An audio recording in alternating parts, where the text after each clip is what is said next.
Hey, I just want to get on here real quick, something about intention behind therapies, behind treatments, behind all this stuff, because a big defense with everything is, well, you know, personally, I thought I was doing something good or right or true or however you want to phrase it. I thought I was doing something that was good for my injury or my condition or whatever it was, or my therapist and my treatment person, and they're so nice and they're so well-intentioned, and there's no way, like, the body doesn't give a shit. And you would see this all the time in pro sports in my years of working with pro athletes. I don't know, and it's sad, but I don't know anyone with better intentions than a pro sports therapy team, because sadly, they're going to want their athlete on the field to bring back a return for their organization, for their business model, sadly, better than a lot of people treat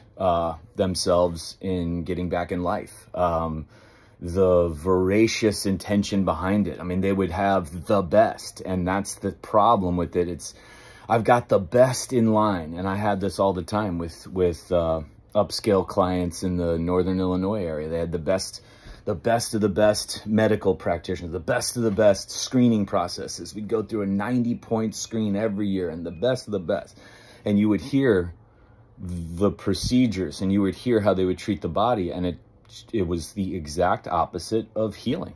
And it doesn't, with how the body heals, it could be scraping up scar tissue. It could be pressing into a calf and deep tissuing a defensive calf, or a muscle of some kind, or it would be reducing the inflammation around a disc, or it would be breaking up adhesions, or it would be the big one was reducing swelling, inflammation, pain. I mean, that was like the big king dick of it all.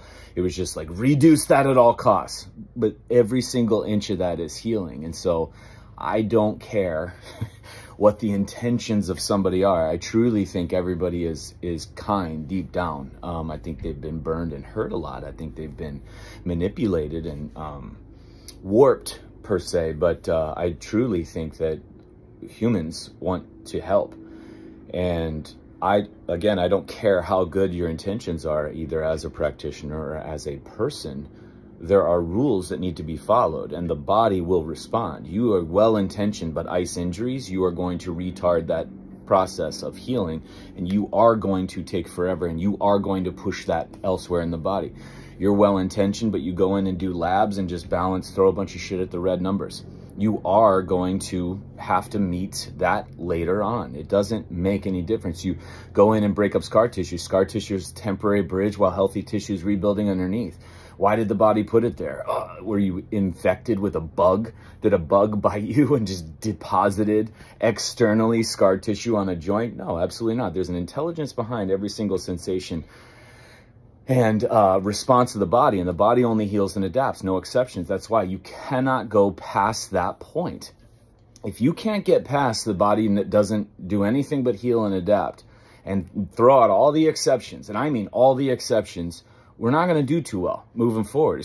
It's going to be a labored process. It's going to be something that looks very confusing, something that's very scary, something that appears to be defunct or dysfunctional or something wrong with us. And there's nothing ever wrong with you. I don't care how old you are or whatever condition you've been labeled with and stamped with and branded with. So as far as the intentions go behind what you're choosing to do and your practitioners you choose to employ, I've seen it. It doesn't matter. Truth is truth regarding the body. It doesn't fucking matter. The body is only going to heal and adapt how it does. If you do any therapy, treatment, gadget, hack, supplement, herb, anything in a manner, tool in a manner, including intention, in a manner that goes against those processes, you are directly antagonizing what the body does to get you back to evolve to a level greater than it was before the sensation occurred. That's what the body does. So no matter what the intentions are, I don't want to hear this as a defense, but my intention, but my practice, everybody I've talked to, the intentions were, that's a staple. Everybody wants to help everybody. Let's just assume that. I do, but it doesn't mean the body's wrong. And that's the confusing part, is we have all these people with all these good intentions doing all this shit. Nobody better. Everyone's scrambling, but their intentions were good, but the body's never wrong. And that's the part we got to your healing lies on the other end of the body only heals and adapts, no exceptions. I don't care whether it's injuries or whether it's a tumor. Herniated disc or a tumor. Body heals. That's the response. That's what you need to play with. That's the avenue you need to go and dance with, because every sensation, every response is wired and geared for you and only you, not for anybody else to experience, no matter how much their intentions are, no matter where they're guided. Intentions don't blast through the truth of how the body works. And that's another dance that you're going to have to make with you or with anybody else you employ to do this thing called life. Let's have a good day.